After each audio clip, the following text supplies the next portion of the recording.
Alright, we can start, I guess. Currently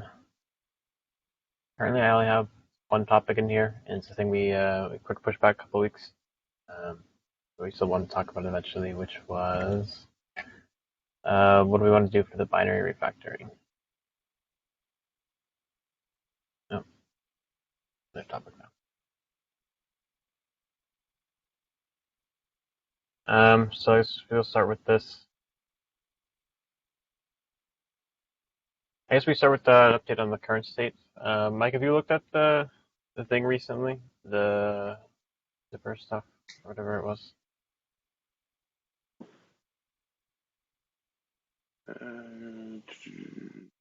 It's been a while. So we have this PR that's been out there for like, I don't know, maybe like a year almost that we keep rebasing.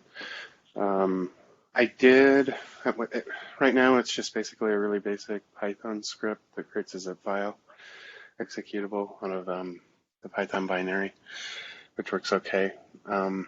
It would be interesting to investigate other like methodologies for building that zip file. They're a little bit more Pythonic, but that works for now. And then we also went through and just kind of hammered out a lot of the unit tests and tautology testing and things like this to just get things passing in the build system and through our test frameworks. I believe we got really fairly close to that, and we were just down to the point of confirming that this is actually posted somewhere, such as downloadceph.com during a formal stable release, and some documentation tasks. However, I believe the branch has kind of become stale, so probably need to rebase that and deal with any merge conflicts, clean things up. But I believe that's the current state. It's been a few weeks since I've looked at it. Yeah, it kind of fell by the wayside around the Quincy release. We knew we weren't going to get it in for that. And, yeah. Yep. But it seems like that's still the plan we want to go with, as far as I know, is still to do this, with compile Cephidium. It's a matter of the timing of when we're going to do it, and making sure that it's working. I'm trying to remember what it was that was missing before. I know you were talking, I think, with Dan Mick about uh, the whatever it builds getting posted in the right spot, but Yeah, there were two things. He did some, let's see, on the dev new builds, I believe is what they're called. Um, he had added, there's like a push-pull to chakra thing, and that wasn't quite working totally right. I think I modified our tautology tests to actually pull from chakra, so do a little search and find the binary and pull it for the appropriate distro. those tests ever passing? I remember seeing you test them. Those ones actually did pass, and that was right before we decided to kind of put this on pause. Okay. So did get that part of it done. I think the outstanding question was during these builds, do we actually post the binary as an artifact to like download ceph.com? I think Dan was hoping that that would just happen, but we actually never confirmed that because we hadn't released a stable release yet. So, but we can probably do that now. Check that out. Yeah. If those things are working, then we basically have this in a good state where it would be ready, I guess. Just we'd have to sort of plan around it and when we want to do it and everything.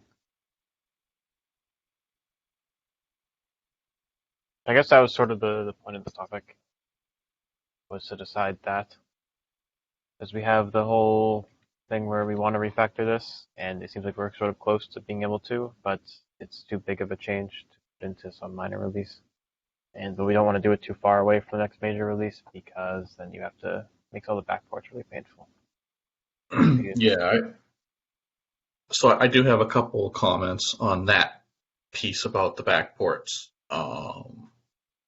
So if you don't mind, I'd like to kind of summarize how I think it works, because I think if you correct me if I've made any major mistakes now, I won't go down the wrong path with some suggestions I'd like to raise.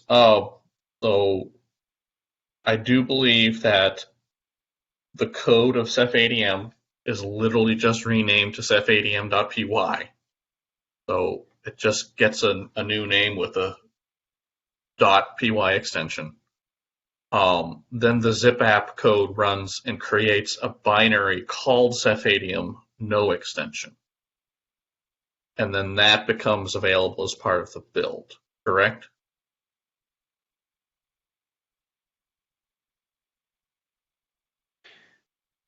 Yeah, that's right.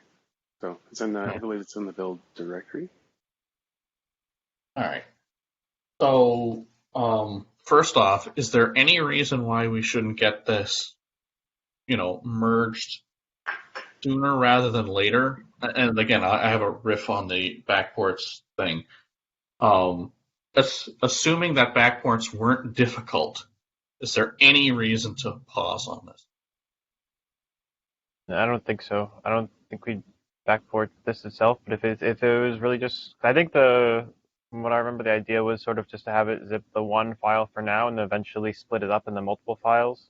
Right. Okay. And that was when it was going to become a bit harder, Right. refactoring. But if after I guess the first one is just the one file and it works real well and everything, I guess it wouldn't be a big deal.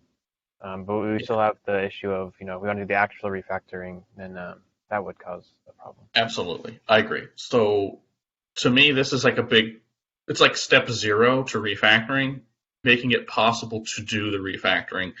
And if we get it merged sooner rather than later, I think it should hopefully shake out any other issues with the build process or people downloading the right thing. The other thought I had is once this is merged, you could still have something in the tree called cephadm, even if it was just a Python script that literally when you ran it print, this is not how you get cephadm anymore.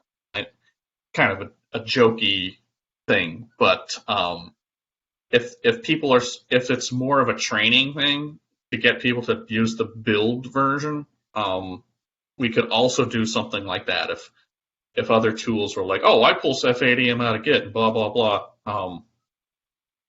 There are other things we could do on top of the new compiled version. Yeah. Compiled is in built, not you know what I mean. So after that, then we could talk about okay, how do we start actually breaking up the new giant cephadm.py?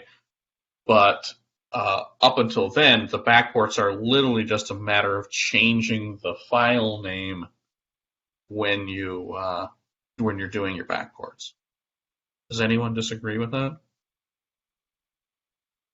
So you mean for older versions, the commands based on wget will still continue working, so we can get the older versions of Ceph but for newer versions, the binary will get will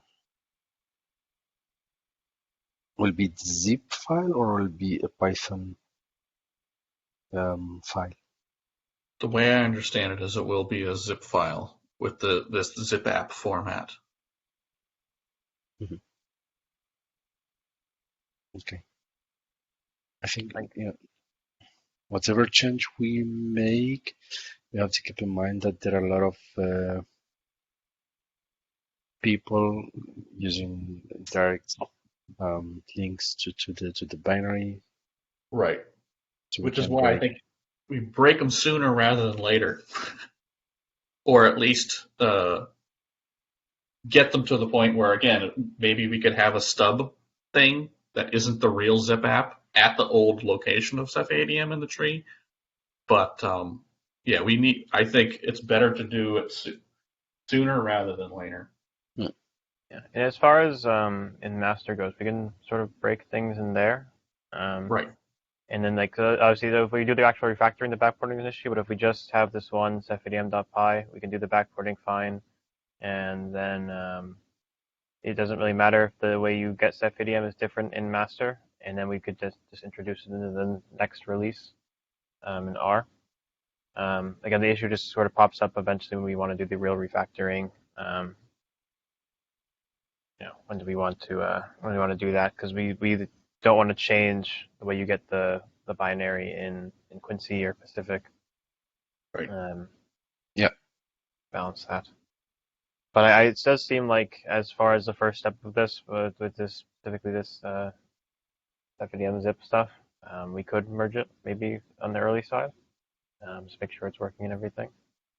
As long as we don't do the actual splitting up the file a little closer, or if we have some other strategy around that, so that it Right. we still backport well or something. So on the topic of splitting up the file and the timing of that, I think one of the things that would be kind of imperative of us to do is write much better unit tests around that to make sure we're not breaking backwards compatibility or existing functionality during the refactor. So that might be the next step after we get this merged. Yeah. Yeah, maybe one of the first steps would be like to study a little bit the coverage to see what's the areas of the code have good average and what's part. So first, probably we could start adding the missing unit testing before start the refactoring, or you think that's I think we can add unit tests at any time. I've slowly been trying to do that for each one of the various CLI commands as I've gone. But it's kind of daunting. There's quite a few. We have a bit of technical debt there. Yeah, I think Redo's comment about using coverage as a guideline is a good one. Run the coverage report, have that available somewhere. We can all look at it and say, okay, I'll look at functions A, B, C. You look at functions D, E, F. One else looks at the remainder, et cetera, et cetera.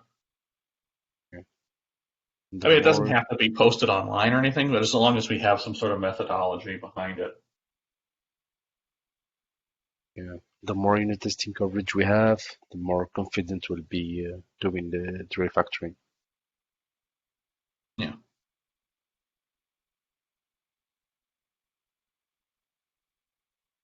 Good.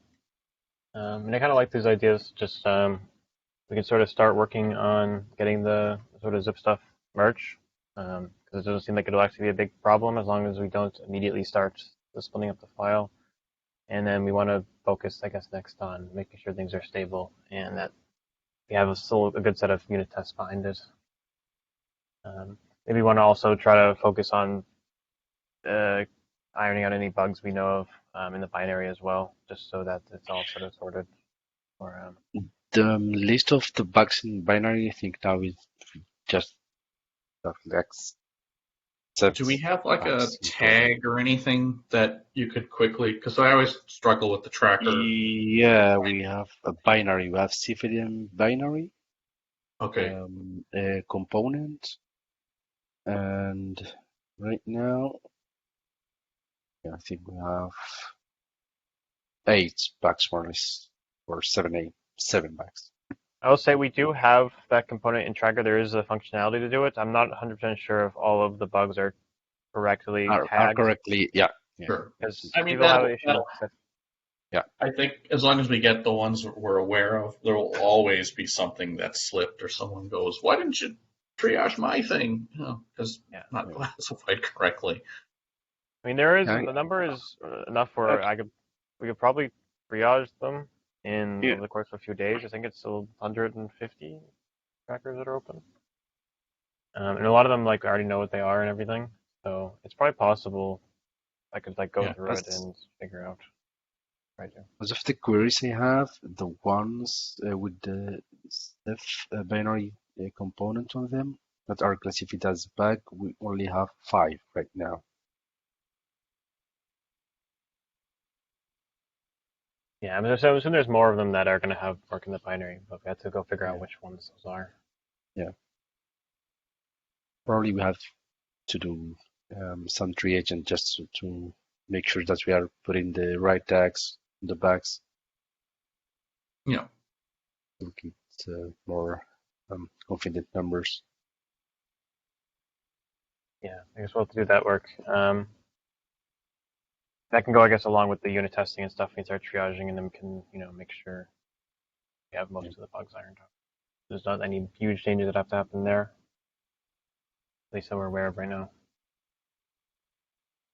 Because I like to get meta, should we have a dedicated Etherpad with this long running topic or something that we can refer to? I'm volunteering because it's my idea. I'm volunteering to start it and kind of capture this topic as it is today. But I want Yeah. to know if people think it's Yeah. worth it. Yeah, that's fine. It is going to be a long running thing. It definitely could have its own pad. Um, Hmm. I guess for today, I'll just have notes in here, and then Yeah, I I'll don't even start remember how to make this. copy and pasting. Yeah, I have to figure it out too. But yeah, that seems like it's a good idea, especially if we want to track like the individual issues that we want to get fixed first, or the things getting unit tested. Feel free to Right, the start putting those in there. prioritization. Yeah, Um, that could be good because there would be a lot of info. If there's a lot of bugs you want to fix, or a lot of things we decide need to get tested, we could have a yeah, whole long list of things there. or like who's gonna do unit test coverage for class ABC. Yeah, that could be good. Yeah, because I think there definitely is enough there that could have its own pad. Because of the binary itself, it seems very stable right now. We have very few bugs on the component. I think we are in good shape. Yeah, I think the bugs aren't going to be that bad in the binary. I think there's more the unit testing that's going to be a lot of work because our unit testing Yeah. is a bit weaker there than it is in the manager module. Hmm. That might take a little bit of effort. Maybe we need to improve like the framework around it as well. Yeah. Some of these are a bit harder to test. Yeah. It might be one of those. Every once in a while, we need to get together and talk about we need a fixture for wrapping certain common calls, that kind of thing.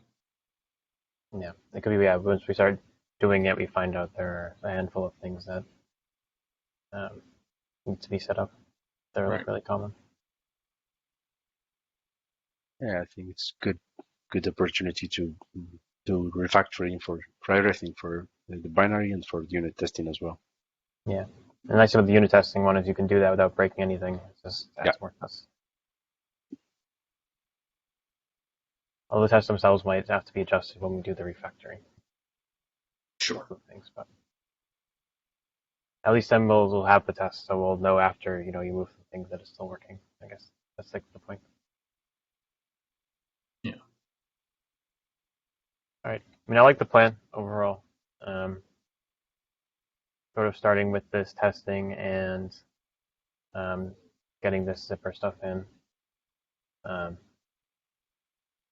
then I'll try to triage some of the bugs, figure out which ones we want to get done for the binary before we do the refactoring as well.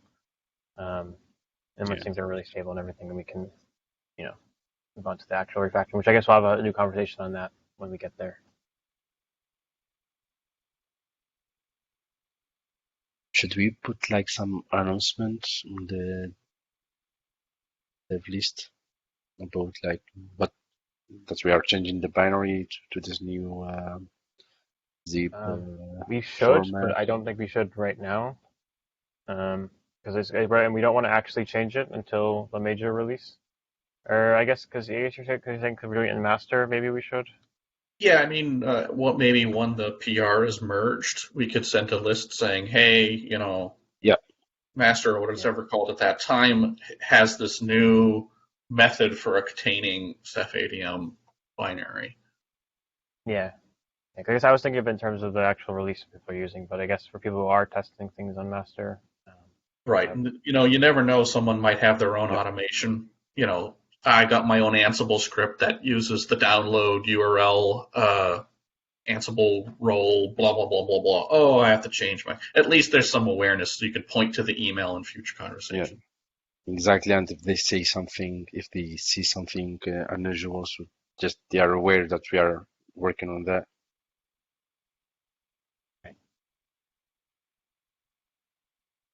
I wasn't in here to email the Ceph users list. Merge this.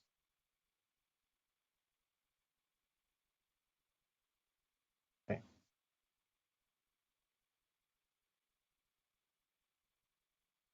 I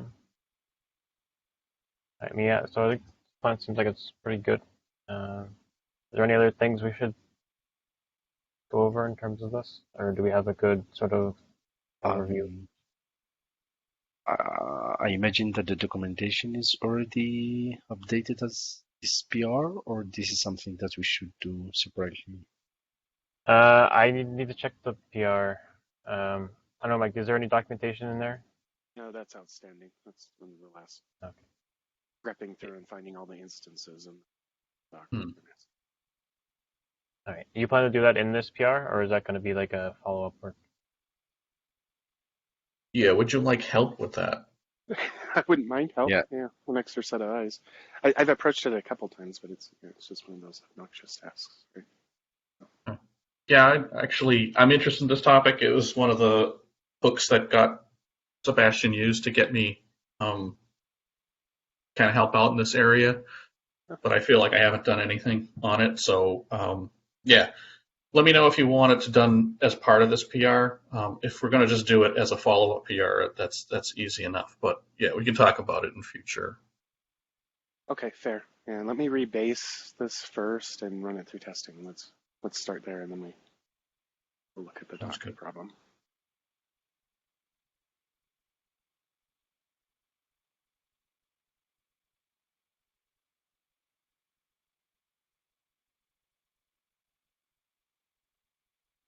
Right. So possibly in the other pad about adding docs, that's as well.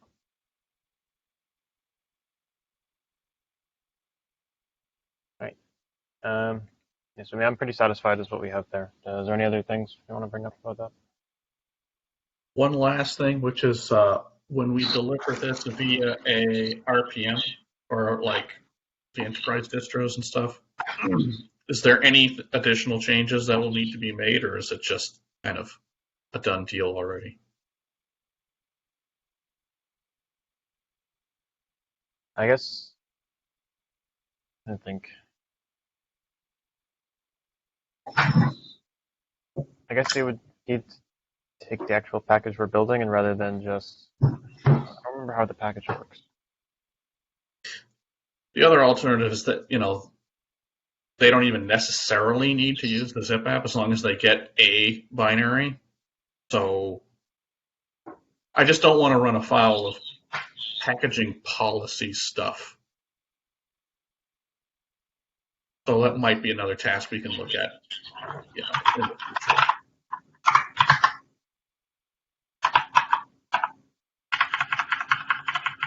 I know For the loud typist. The hot mic. Sorry. So I know there are packages like Ceph packages and stuff people install. Like I know there's one like on Ubuntu and stuff, but they don't seem to get updated properly anyway. Like I know like the Ubuntu one is like still some like really old Octopus one. So that should probably be something we just look over in general. Having like proper packages that from like the Ceph's repos instead of just relying on the distro ones anyway. Which I think we already are trying to do. Pretty sure with this release. We could hear you typing a bit ago. Yeah. But just the typing. I hear you talking now. Oh, finally! Thanks. I was trying to get that fixed during the course of the call. Yeah, now that you hear me, I'm not sure what to say.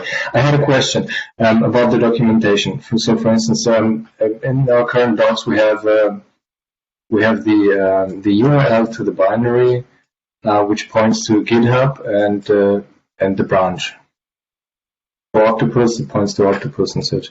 What I was not sure about is if we compile the binary, how would this URL need to look like? And is it true that it would only be updated on minor releases?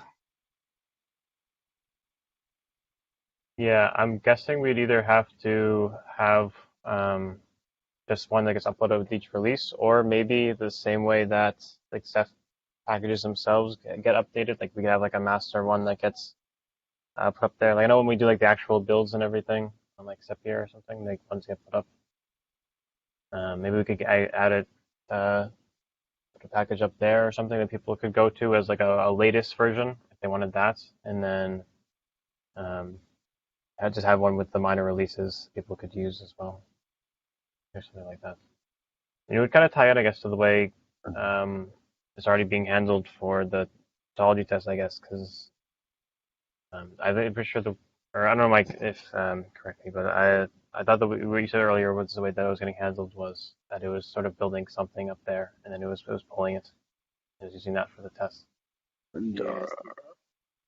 So the tricky part is that goes into Chakra, and you have to do some pretty clever searching and querying to find those, and I don't think they live forever. So it's not very user-friendly to consume those. The most user-friendly thing is download.ceph.com, and we do have, like, say, an rpm-quincy directory, for example. It's relatively stable, but those are really just the stable releases, the point releases. There isn't really like a nightly build for master. I don't see master builds posted. Yeah. Yeah, I feel like the minor release stuff will be able to handle it, the major ones. Because I think even with Quincy, they built like a Ceph ADM package. They put it up there, but it just like had a copy of the binary in it. It wasn't really anything. We could just have them put like our zip in there as well. We just coordinate with whoever's sending that stuff up. and with this new approach, are we going to build the binary automatically every time we submit some PR and generate it and put it on the GitHub, or are we going to handle this? No, the Ceph, the new dev builds just post to Chakra on each one of the PRs. So, and specifically when you do like a tautology type run, so, with like the web testing tag or label. I figure. Huh? I mean, so far the users getting the binary directly from URL, and I expect that we are going to have the same thing after the changes. Yeah. The difference, this binary will be built somehow automatically with the latest code on the GitHub. Is this the plan, or I am getting wrong? Yeah, I think that's what Mike was meant by the Chakra system is going to make these builds available. But I think, Mike, correct me if I'm wrong, you said you don't know how long they last. Yeah, I think there's a there's a time to live on each one of those Ceph CI builds. Because Jenkins goes through and purges them occasionally, right? And they live long enough to do some tautology testing. The other really difficult thing is the Chakra interface is not terribly intuitive for most users. You can kind of script through it, but I don't think that's really a great thing to point people at to consume the binary. So there might be one additional step for people who want to consume the latest, greatest version that's not on a minor release, right? If we need to do some trickery with either downloadceph.com or Chakra itself to get to the, whatever the master version of the Ceph ADM built binary is.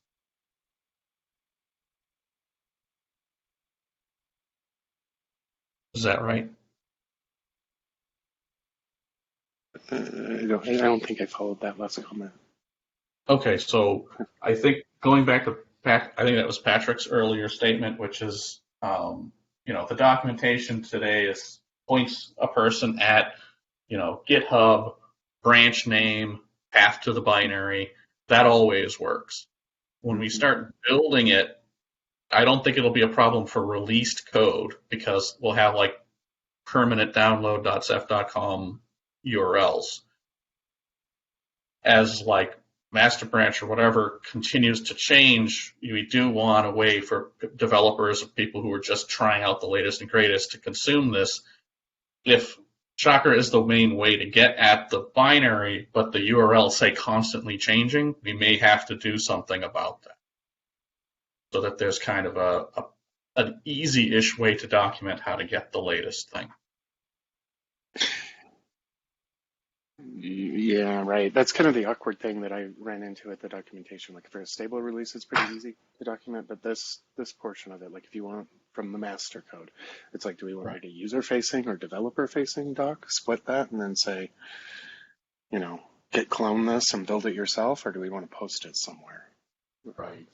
Repeat, yeah. You That's can Yeah, have the so URL I with think we can some talk about parameters. that. That's. Oops, sorry. I would just think that probably we can have the URL with some parameter like to get the nightly or the latest or Would it be an issue if the developer just compiled it themselves? I mean, every developer needs to compile Ceph, and if there's a way to just compile Ceph ADM, which would be a lot quicker, would that be an issue? It's probably not the worst case scenario for sure. The question is the person are only developers the people who use the latest stuff? If you're say I'm just going to try out whatever's on, I don't know. It's a question, that's for sure in my mind. Yeah, I don't know the answer as well, but for developers, I would assume that they would be okay with that as they are used to do a lot more compiling.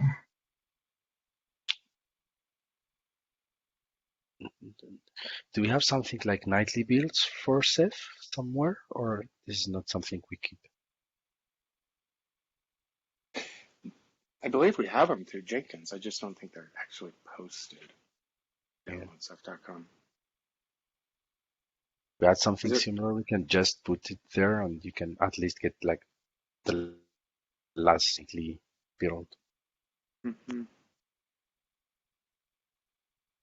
Yeah, this might be something we need to rope in, like maybe David Galloway or Dan Mick, Mhm. and ask them what they would suggest here. Yeah.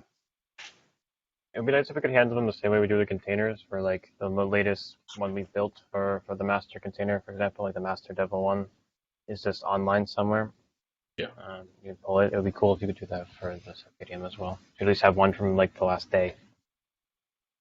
Let's just post a container that just has the binary in it. Yeah. We're going to containerize the binary too. Okay. Yeah. I had actually briefly talked about that with Sebastian, but it feels like this already been so much work done for this other approach. It's not worth it at this time. Yeah, we'll have to see what's possible, I guess. Because it would be really nice if that's how it could work. Is that as part of the nightly build, it could also post. They say they had some like constant URL that just kept getting updated with a new version of the Ceph binary, like compiled one. Each time we did one, it would be really convenient. Yeah. Yeah, that will cover the case of users that just want the latest one. Because for developers, we'll put something. Imagine just to go and build it yourself if you need it. If you're interested about how this began, which I wasn't able to talk about earlier, the idea was not only to be able to split up the code of Ceph ADM into several files to have it more structured and organized, but also to be able, which seems to be doable, at least when I created the pull request, I don't know, last year or so, that you can also add external dependencies into that binary. It quickly grows, but it's not as hard to get new features, especially external ones, into that binary. Yeah. I remember that being a big problem, especially the YAML parsing in particular. I remember we couldn't do properly in the binary. Example. That would be good to do as well. Yeah. So today I'm assuming it only uses standard library modules. Yeah. Yeah. It's pretty limited what we can do there. Yeah. Yeah.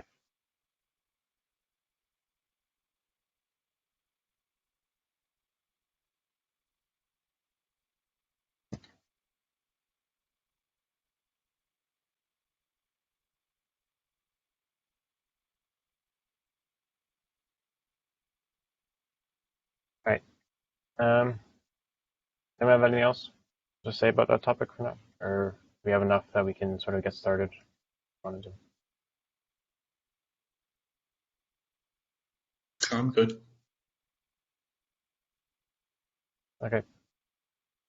We move on then. The next one we have in here is about HANFS. Yeah, I see ingress in here. Wait. So is this tracker? Okay. I mean, I think me and Mike and Romana are all aware of it. Romana, do you want to give an overview for everyone else? What's going on with it? Sure, Adam. So basically, we, the OpenStack team and the Ceph's team, were trying to set up Ceph ADM deployed NFS service over CephFS, and also deploy ingress service over NFS to allow sharing NFS exports that can be mounted by clients, OpenStack client VMs, for example. And what we found out was if we restrict NFS exports to certain IPs, client IPs, and we try to mount NFS exports from those particular IPs that should have access to the server denied the access of those requests.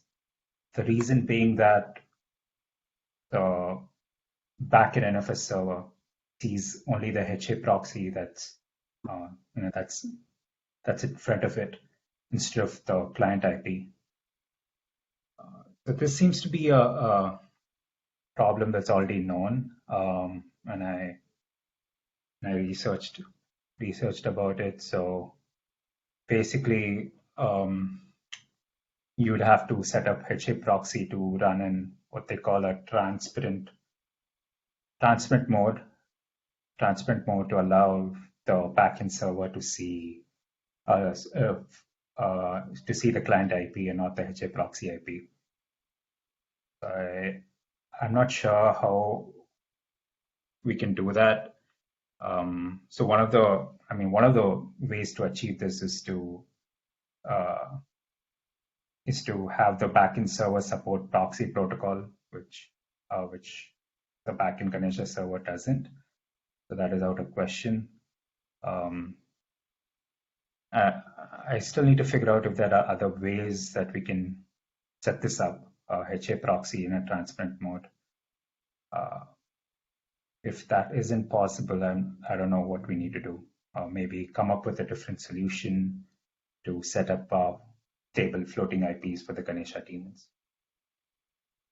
So does that make sense? Yeah.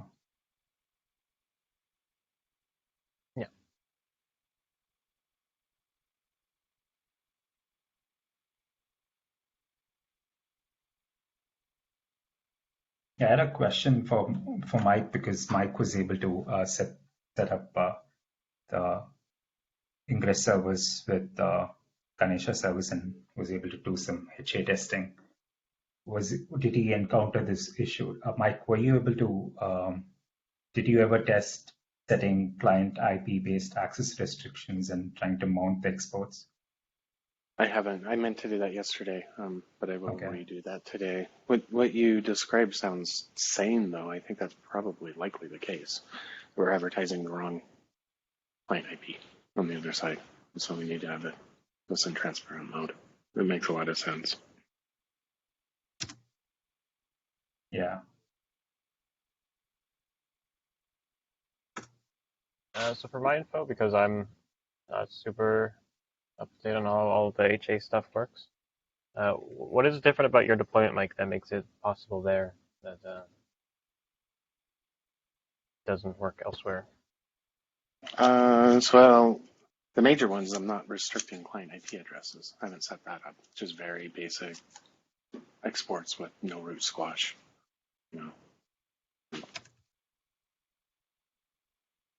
Okay. So for more general case, we need this transparent mode. I think so, yeah. And there might be a small nuance, I suppose, in how the networking is set up. In my case, I just have I just added an additional IP address, a second IP address to my bridge network. And then I use that range. And so there may or may not be a bug around, like, there's an additional option in the spec file to say specify which interface you want to use, rather than trying to infer the CIDR net mask from that. So there could also be a potential difference there. Like, say if you have like some IP address range that's not discoverable through the IP whatever commands that we have there that tries to figure that out. And you need to actually specify, no, I'll use this interface specifically.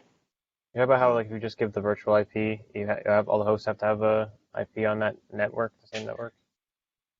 They do, yeah, currently, yeah. So in my case, like, I did something like say 192.168.20.1 for the first node, and .2 for the second node, .3 for the third node. And then for my VIP, I did something that was within that /24 range. So like 192.168.20.100 for my VIP. And then based on that, Ceph ADM is able to introspect all of the interfaces on the host machine and then figure out, okay, this IP address for the VIP is within this CIDR range, and so therefore I should bind to this address or to this interface. So, but I don't think we've specifically done a lot of testing around that additional option that allows you to actually get around this auto detection behavior. The networks. So, right. Yeah, I don't think anyone's really tried that recently. I don't remember what the option's called now. I forgot. Yeah, it's called virtual interface networks. Yeah, something like that. Yeah, but the primary issue remains that because for the OpenStack use case, we want client IP-based access restrictions. We won't be able to enforce that with the current solution, the way the HA proxy is set up. And if we can't set up HA proxy in this transparent mode with the backend NFS server, then yeah, like I said before, we might have to come up with a different solution for providing stable IPs to the Ganesha servers. I mean, it works for Mike, like Mike said, it works for Mike because basically its exports would give universal access to all client IPs.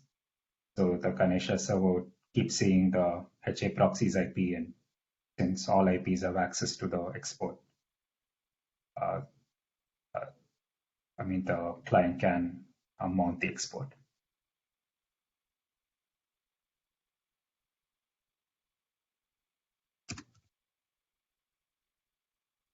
Sounds like we have to start with figuring out if we can get this set up in transparent mode, which I'll admit I don't know much about currently.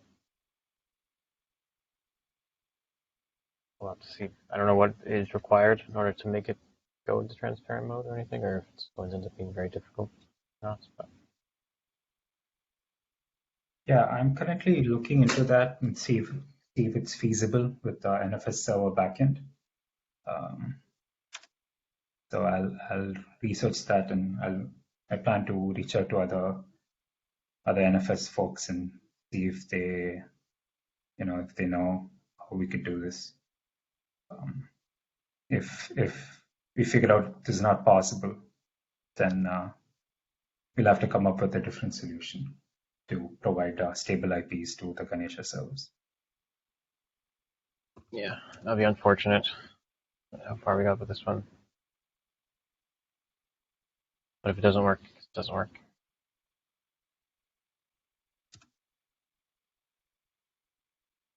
All right. I mean, I don't currently have much to say about the topic, since we had to do a lot of investigation work. Yeah.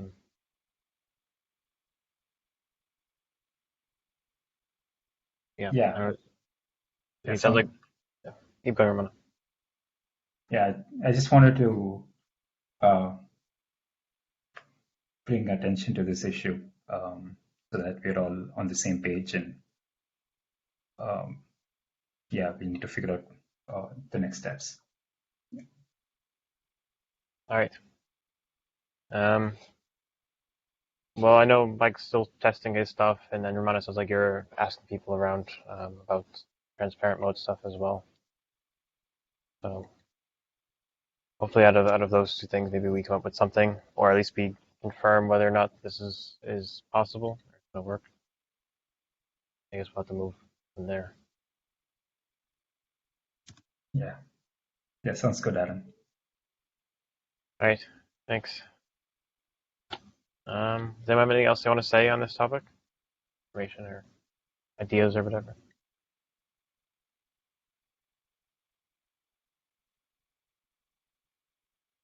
No. All right, and we'll just go with that. We'll just go with who we're investigating it. We'll continue doing so, I guess, and we'll have to maybe, I guess, reevaluate maybe next week in the weekly. We'll keep this as like a running topic. See where people are at with it.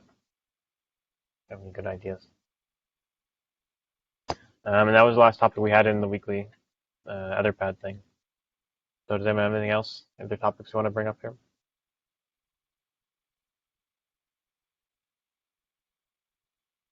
No.